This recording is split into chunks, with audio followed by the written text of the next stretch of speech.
बिस्मिल्लाहिर्रहमानिर्रहीम। अस्सलाम वालेकुम नाज़रीन, आप यूट्यूब चैनल देख रहे हैं। मैं इमरान खान हूँ। जो आज की सबसे बड़ी खबर थी जिस पे सबकी नजर थी कि इलेक्शन कमीशन ऑफ पाकिस्तान ने जो एक इजलास तलब किया है उसमें वो क्या फैसला करता है। उनके पास ऑप्शन तो कोई है नहीं। सुप्रीम कोर्ट ऑफ पाकिस्तान ने बड़ी क्लियर डायरेक्शन दी है कि पाकिस्तान तहरीक इंसाफ वापस आ चुकी है। ये जो बंदे आजाद उम्मीदवार तहरीक इंसाफ की हमायत से जीते थे, इनको हक दिया गया है कि ये किसी पॉलिटिकल पार्टी को ज्वाइन कर ले। वो सारे के सारे पाकिस्तान तहरीक इंसाफ को ज्वाइन भी कर चुके हैं और उन्होंने तहरीक इंसाफ को बयान अल्फी दे भी दिए है। बंदे उठाए भी गए, टॉर्चर भी किया गया, बंदों को टेलीफोन भी किया गया, धमकाया भी गया, बंदों के घर वालों को भी उठाया गया, लेकिन इसके बावजूद सारे जीतने वाले जो है वो पाकिस्तान तहरीक इंसाफ के साथ आकर खड़े हो गए। तो ये तो हो गया मामला मुकम्मल।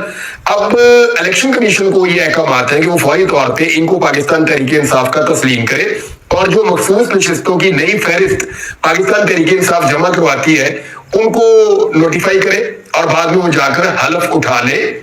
चाहे वो खवातीन है, चाहे वो अकलियत के नुमाइंदे हैं, वो जाए और जाकर कौमी असम्बली में और सूबाई असम्बलियों के अंदर हलफ उठा ले। इलेक्शन कमीशन ऑफ पाकिस्तान ने एक गलत फैसला किया था। उस गलत फैसले के खिलाफ सुप्रीम कोर्ट ऑफ पाकिस्तान के फुल कोर्ट ने इलेक्शन कमीशन ऑफ पाकिस्तान को गलत साबित किया और पाकिस्तान तहरीक इंसाफ को उनका हक वापस दिलवाया। यानी इलेक्शन कमीशन ऑफ पाकिस्तान का दिमाग और उसकी सोचने की सलाहियत और कानूनी और आईनी मामलात में उसकी समझ को अदालत ने नाकाफी करार देते हुए कह दिया कि जनाब आप गलत कर रहे थे, ये सही काम है, हमने डायरेक्शन जारी कर दिए, जाके इसको यूं करें। तो फिर उन्होंने इजलास बुला लिया। आपने गौर नहीं करना, इलेक्शन कमीशन ऑफ पाकिस्तान ने गौर नहीं करना, इजलास नहीं बुला ले, मुशावरत नहीं करनी। इलेक्शन कमीशन ऑफ पाकिस्तान ने सिर्फ सुप्रीम कोर्ट ऑफ पाकिस्तान के फैसले के ऊपर अमल करना है। उन्होंने आज के दिन मुशावरत की और ये कहा कि मुशावरत मुकम्मल नहीं हुई, हम कल 19 तारीख को दोबारा बैठेंगे और दोबारा मुशावरत करेंगे जुमे वाले दिन। तो इलेक्शन कमीशन मुशावरत किस बात की कर रहा है? उसको तो सिर्फ इम्प्लीमेंट करना है सुप्रीम कोर्ट ऑफ पाकिस्तान के फैसले पर। और पाकिस्तान तहरीक इंसाफ ने अपने तमाम एमएनएस के जो उनकी हमायत से जीते थे उनके सबके एफिडेविट्स ले लिए हैं और इलेक्शन कमीशन को जमा करवा रहे हैं वो। अब ये जो सूरत हाल है कि Tehreek Insaf election commission of Pakistan को डॉक्यूमेंट जमा करवाएगी, मखसूस नशिस्तों की लिस्टें जमा करवाएगी और आने वाले दिनों में तहरीक इंसाफ के हक में इलेक्शन कमीशन ऑफ पाकिस्तान को ये फैसला करना पड़ेगा। अगर वो रुकावट डालेंगे तो वो तौहीन अदालत के मुर्तकिब होंगे। क्या चीफ इलेक्शन कमिश्नर और उनके जो बाकी मेंबर्स हैं वो इतना बड़ा रिस्क ले सकते हैं? सवाल ये है। तो मेरे ख्याल में वो ले भी सकते हैं। उसकी वजह ये है कि उनको हलाशेरी बड़ी जबरदस्त दी जाती है। देखते हैं इस मामले का क्या बनता है। लेकिन पाकिस्तान तहरीक इंसाफ को अल्टीमेटली 8 मुअज़्ज़िज़ जज साहिबान का ये फैसला है और ये केस जीता है पाकिस्तान तहरीक इंसाफ ने, तो उनको तो सीटें देनी पड़ेगी, चाहे वो मखसूस नशिस्तें हैं, चाहे जो आजाद जीते हुए हैं वो पाकिस्तान तहरीक इंसाफ को ज्वाइन करे। तहरीक इंसाफ एक पॉलिटिकल पार्टी थी, तहरीक इंसाफ एक पॉलिटिकल पार्टी है इस फैसले के मुताबिक। अब एक चीज मैं आपको और बताता हूँ कि मार्केट में ना खबरें आ रही है कि मार्शल लॉ लग जाएगा तो इमरजेंसी लग जाएगी। कख नहीं लगना, ये नहीं होना पाकिस्तान में। ये कुछ सहाफियों के जरिए से खबरें फैलाई जाती हैं कि जी तौहीन अदालत होती है तो हो जाए, डंडा चलाया जाएगा, डंडा और तेज कर दिया जाएगा, कानून को नहीं देखा जाएगा, आईन को नहीं देखा जाएगा, सिर्फ ये देखा जाएगा कि ताकतवर हलकों को सूट क्या करता है, एस्टेब्लिशमेंट जो चाहेगी वैसे करेगी। और ये सहाफी जो है ये हंस हंस के ये खबरें दे रहे होते हैं। तो इनको आप खबर नहीं कहते, इनको आप कहते हैं धमकी लगाना। देखिए, एस्टेब्लिशमेंट के साथ, इदारों के साथ, सियासतदानों के साथ, इदारों में बैठे हुए लोगों के साथ ताल्लुकात बनाना, उनसे खबरें लेना, ये सहाफियों का काम है। सहाफी हर एक से मिलते हैं, यानी तालिबान से भी मिलते हैं, तालिबान से भी मिलते हैं। अगर कोई दहशतगर्द है, कोई ग्रोह जिसके ऊपर दहशतगर्दी का इल्जाम है, सहाफी उनको भी जाकर मिल सकता है। यानी जब पूरी दुनिया अफगानिस्तान में तालिबान से लड़ रही थी तब कई सहाफी जो है वो तालिबान के इंटरव्यू उस वक्त में भी ले रहे थे और वो चलते भी थे, छपते भी थे। तो आप किसी को भी बतौर सहाफी जाकर मिल सकते हैं, उसका पॉइंट ऑफ व्यू आप ले सकते हैं। तो ये तो सहाफी का हक है कि वो खबरें लेने के लिए किसी को भी सोच बनाए, किसी से भी ताल्लुक बनाए, उससे खबरें निकलवाए, और ये सहाफी हमेशा से करते रहे। लेकिन क्या कभी सहाफियों को धमकियां लगाने वाले पैगाम रसा की तरह इस्तेमाल किया जाएगा? ये हमने नहीं देखा था।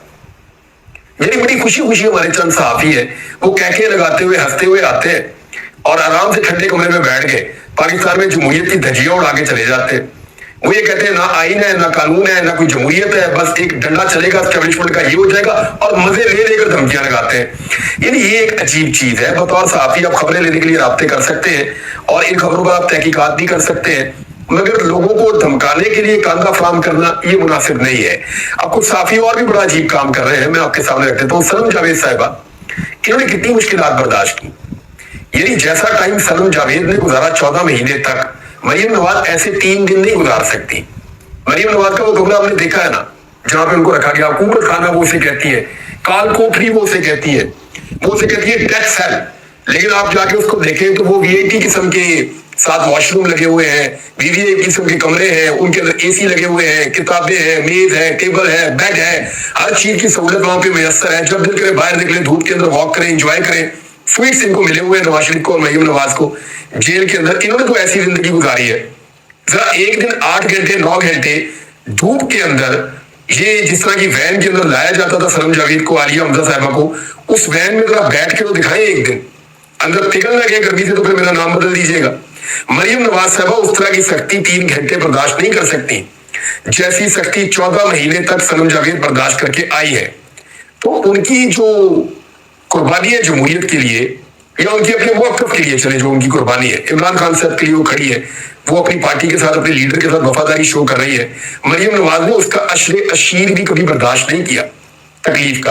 अब बजाय इसके कि उनको अप्रिशिएट करें कि यार एक पॉलिटिकल वर्कर है, 14 महीने मार खाई, ख्वाजा साद रफीक जैसा बंदा भी चिल्ला उठा के यार बस कर दो, बहुत हो गई है, तो बजाय इसके कि उसको अप्रिशिएट करें, आप ये कहें कि यार पाकिस्तान में जमहूरी कल्चर है, लोगों की जमहूरी सोच है, लोगों ने मारे खाई है, हम अप्रिशिएट करते हैं। ये कहने के बजाय आप उसकी किरदारकुशी कर रहे हैं और चंद सहाफियों से किरदारकुशी करवा रहे हैं। वो अपने वालिद के साथ बैठी है तो कुछ लोग उस पर एतराज करेंगे वालिद गिरामी के साथ क्यों बैठी है। उनके भाइयों जैसा है वकील मियां अली अशफाक, मैं जानता हूँ, अली ने मेरे सामने ये बात की हुई है कि यार ये मेरी बहनों की तरह है, मैं इनको निकाल के लाऊंगा, इमरान में तकलीफ होती है। उसने मुझे कहा था कि मुझे वाकई तकलीफ होती है।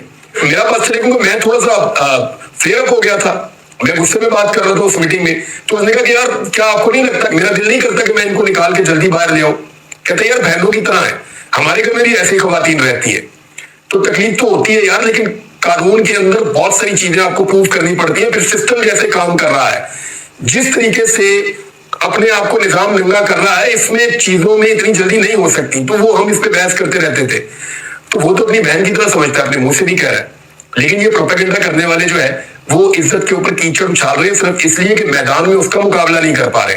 और नून लीग की बड़ी पुरानी रवायत है, जब ये बेनजीर से मैदान में मुकाबला नहीं कर पा रहे थे ना, तो ये उनकी गंदी तस्वीरें बना के हेलीकॉप्टरों से फेंक रहे थे, ये उन्हें पीली टैक्सी कह रहे थे। तो आज ये सनम जावेद का मुकाबला नहीं कर पा रहे ना, तो ये कीचड़ उछाल रहे हैं।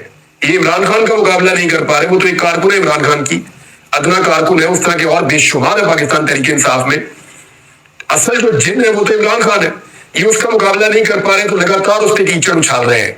कभी उसको यहूदियों का एजेंट कहते हैं, कभी उसे कहते हैं ये मुसलमान ही नहीं है, कभी उसे कहते हैं कि जनाब ये फलां का एजेंट है, कभी ये कहते हैं कि जनाब ये यहूदी है, कभी उसको कुछ कहते हैं, कभी कुछ कहते हैं, कभी उसको गुस्ताखे रसूल करार दे देते हैं, कभी उसके ऊपर मजहबी फतवे लगा देते हैं, कभी उसकी खवातीन के ऊपर, घर की जो खवातीन है उनके ऊपर एलिगेशन लगा देते हैं, उसके करैक्टर के ऊपर जो है वो उंगलियां उठाते हैं, कीचड़ उछालते हैं, कभी उसको नशई करार दे देते हैं। तो ये सारा कुछ करैक्टर असैसिनेशन ये कब करते हैं, मुझे बताए ना। इमरान खान को कौन है जो जाके जेल में नशा दे सकता है? कोई भी नहीं, क्योंकि मैंने इनको बताया था कि वो नशा नहीं करता। ये इस गलत फहमी में थे कि इमरान खान को उठाएंगे, उठा के जेल में बंद करेंगे और जनाब उसके बाद हम उसे तोड़ देंगे इसलिए कि वो नशा करता है और वो 2-3 दिन के अंदर ये हो जाएगा तो वो हो जाएगा। सारे इनके एस्टिमेट उड़ गए। वो आदमी वहां कुरान पाक पढ़ रहा है, वो आदमी वहां पे कहता मैंने 4 मरतबा कुरान पाक तर्जुमे के साथ पढ़ा है, वो कहता है जी मैं वहां नमाज पढ़ता हूँ, मुझे इबादत करने का मौका मिलता है। वो पहले से ज्यादा मजबूत होकर खड़ा हो गया है। ये जब जेलों में बंद होते हैं इनके मुंह उतर जाते हैं, मुंह लमक जाते हैं, ये कमजोर हो जाते हैं, इनकी हालत बुरी हो जाती है जब ये जेलों में बंद होते हैं। गायब हो जाना एक अलग बात है। अब लोग निकाल के मेरी तस्वीरें दिखाएंगे तो भाई जिधर मुझे रखा था ना और जिन हालात के अंदर मैं गुजरा हूं उन हालात में 4 दिन गुजारो तो तुम्हें लग पता जाएगा, ऐसी की तैसी तुम्हारी फिर जाएगी। जो कुछ तुर्रम खाना है वो वहां जाके 4 दिन गुजार के आ जाए। तो इमरान खान जो है वो बंद करने के बावजूद ज्यादा मजबूत हुआ अपने करैक्टर में भी और अपनी फिजिक में भी। और ये जब भी बंद होते हैं इनका करैक्टर भी लूज हो जाता है, ये कमजोर भी हो जाते हैं, ये जिस्मानी और ज़हनी तौर पे हर तरह से हार मान लेते हैं और इल्जामात लगाते थे इमरान खान पे कि वो तगड़ा नहीं है, वो खड़ा नहीं हो पाएगा। अब ये जब मैदान में मुकाबला ना होना तो फिर ऐसी किरदार कुशी होती है। और मेरे ख्याल में PMLN को सीखना चाहिए और ये हरकतें नहीं करनी चाहिए, क्योंकि वो खुद अब एक खातून लीडर के ज़ेरे निगरानी परवरिश पा रहे हैं PMLN के लोग। तो उन्हें ये बात समझनी चाहिए, खासतौर पे मेरे को सहाफी दोस्त हैं उनको तो ये बात अच्छी तरह समझ लेनी चाहिए कि इस लड़ाई में उन्हें कुछ नहीं मिलना, وہ زیادہ زیادہ ایک عہدہ دوبارہ مل جائے گا, کوئی پی آر او شپ مل جائے گی. اس کے لیے اتنا نہ گرے کہ آپ کو کل شیشہ دیکھتے ہوئے بھی شرم آنی شروع ہو جائے. ایڈ ہاک ججز کے معاملے کے اوپر بھی خبر ہے ناظرین. میں نے آپ سے پہلے کہا تھا کہ جسٹس مقبول باقر صاحب بھی نہیں کھڑے ہوں گے, تو 2 ججز اس میں سے نکل گئے, باقی رہ گئے 2. اب جو 2 باقی رہ گئے ہیں ان میں سے بھی میری اطلاع کے مطابق ایک جج شدید شش و پنج کا شکار ہے, ہو سکتا ہے وہ بھی نکل جائے, اور پھر ایک جج رہ جائے گا اکیلا.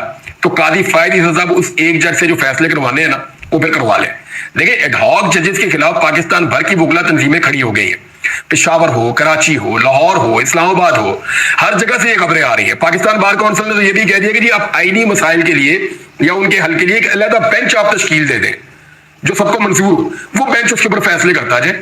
ٹھیک ہے, قاضی فائد عیسیٰ صاحب ایک لارجر بینچ بنا دیں کہ آئینی معاملات ملک کے یہ دیکھے گا, اور قاضی فائد عیسیٰ صاحب اپنے آپ کو تحریک انصاف کہہ رہی ہے جی آپ عمران خان کے اور تحریک انصاف کے کیسز سے آپ دور ہو جائیں. قاضی صاحب اب قاضی صاحب خود دور ہونے کے بجائے اپنی طرح کے ایڈ ہاک ججز مزید لے کر آ رہے ہیں کہ آؤ مل کر مارتے ہیں تحریک انصاف کو. یہ تو ایسا محسوس ہو رہا ہے اب تحریک انصاف کا اس کے اوپر بڑا سخت رد عمل آیا ہے. وکلا تنظیمیں پشاور سے, کراچی سے, لاہور سے, اسلام آباد سے, دیگر جگہوں سے کھڑی ہو گئی ہیں, جبکہ جو پاکستان بار کونسل ہے اس نے بھی اس کے اوپر اپنا موقف دیا ہے, اور جو سینئر ترین وکلا ہیں پاکستان میں ان سب نے اس موقع پر ایڈ ہاک ججز کی تعیناتی کو غلط قرار دیا. اس موقع پر یعنی ایڈ ہاک ججز کو اتنی بری بات نہیں ہے, لیکن جو ججز آپ لے کر آ رہے ہیں تحریک انصاف پہلے سے سمجھ رہی ہے کہ یہ ججز سارے وہی ہیں جو شہباز شریف, نواز شریف کے بہت قریب اور ان کے لیے اچھے فیصلے کرنے والے اور تحریک انصاف کے خلاف فیصلے کرنے والے ہیں. ان کی پرسیپشن پہلے سے یہ بنی ہوئی ہے کہ یہ ہمیں مارنے کے لیے لائے جا رہے ہیں, اور پھر ٹائمنگ بھی کیسی ہے دیکھیں.